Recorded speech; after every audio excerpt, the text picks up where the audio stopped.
اس کے اعجاز اور آسمانی کتاب ماننے والوں کے لیے تبشیر ہے، ما قبل میں تنذیر کی ڈراوا، اب خوشخبری و مجدہ ہے، زیر ہے۔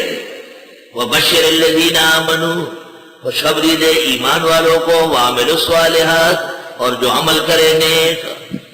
العمل الصالح تفسیر بیضاوی میں اس جگہ لکھا ہے ما صوغہ الشرع، نیک عمل اس کو کہتے ہیں جس کی شریعت میں گنجائش ہو، اجازت اپنی طرف سے نیکیاں نہیں بنا کرتی، اسی میں بدعتی مارے گئے۔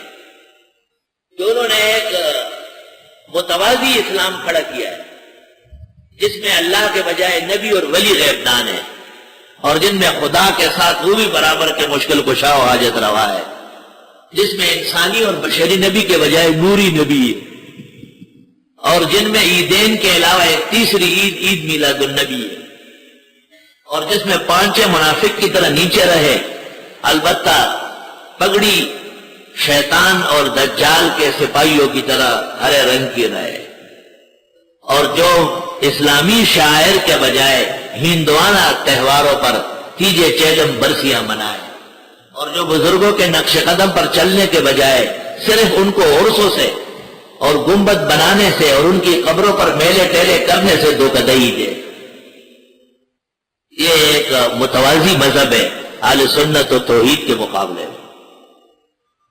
وَبَشِّرِ الَّذِينَ آمَنُوا، خوشخبری دے ایمان والوں کو، وَعَمِلُوا الصَّالِحَاتِ، اور جو عمل کیے نیک، أَنَّ لَهُمْ جَنَّاتٍ، بے شک ان کے لیے جنتیں ہیں، تجری من تحتہا الانہار، کہ بہے گی اس کے نیچے نہریں۔ سورۃ محمد میں ہے 4 نہریں ہوگی۔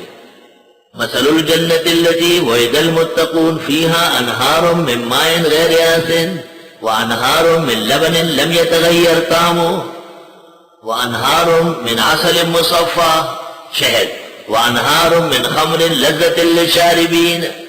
4 نہریں، دودھ کی نہر، شہد کی نہر، پانی کی نہر اور شراب کی نہر۔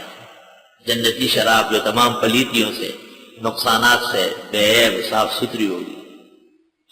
4 نہریں ہیں، 4 مذہب ہے، 4 فقہ ہے، پڑے خاک جل جائے جل جانے والا۔ یہ وہاں بھی نہ جائے، کیونکہ یہ کہے کہ ہم نے تو 4 مذہب سے اختلاف کیا ہے، اس لیے ہم 4 نہروں والی جنت میں نہیں جائیں گے۔ تو اللہ تعالیٰ کہے گا پھر بہت سارا پیپ اور خون بہ رہا ہے جہنم میں، اسی کے غوطے کھاؤ، اسی کے غوطے کھاؤ۔ وَبَشِّرِ الَّذِينَ آمَنُوا وَعَمِلُوا الصَّالِحَاتِ، اور خوشخبری دے ایمان و عمل نیک والوں کو، بے شک ان کے لیے جنتیں ہیں کہ بہے گی اس کے نیچے نہریں۔ اس کو اردو بابحاورہ میں کہتے ہیں زمین دوز نہریں۔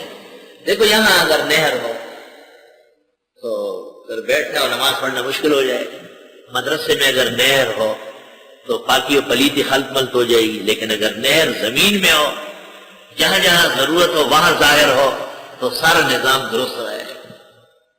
کابل کے اندر اللہ کا عجیب انعام ہے، تمام کابل شہر میں پوری نہریں گھومی ہوئی، اور مجال ہے کہ اس میں کوئی خلط ہو جائے، پلیتی آ جائے، سب لوگ ایمان والے ہیں یا مجوسی ہے یا دوسرے لوگ ہیں، لیکن پانی کے آداب سب بجا رہا ہے۔